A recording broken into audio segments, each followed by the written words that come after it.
কোন নাস্তিককেও যদি দেখি বন্যার পানিতে হাবুডুবু খায়, আমার সাহায্যের হাত তার দিকেও যাবে। কোন হিন্দু ভাইকে যদি দেখি না খেয়ে মরে, আমার খাবার তার ঘরেও পৌঁছে যাবে। এটাই ইসলাম।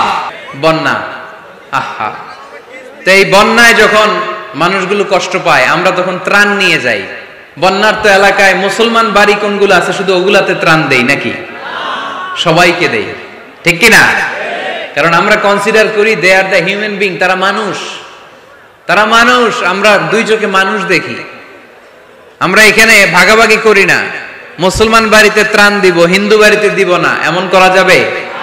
ইসলাম কি ন্যারো মাইন্ডেড? ইসলাম ব্রড মাইন্ডেড। আমরা উদার মনা। ইসলাম সবাইকে মানুষ হিসেবে কনসিডার করে। কি হিসেবে? কিন্তু আমরা মানুষের মতো মানুষ হইতে পারলাম না, ঠিক কিনা?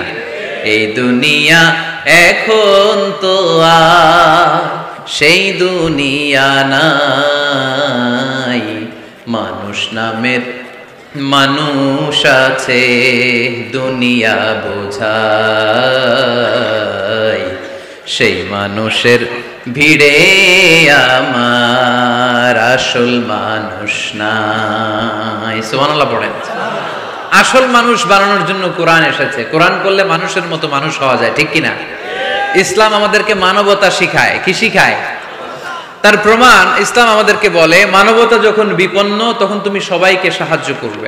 বন্যা, আহা, তো এই বন্যায় যখন মানুষগুলো কষ্ট পায়, আমরা তখন ত্রাণ নিয়ে যাই।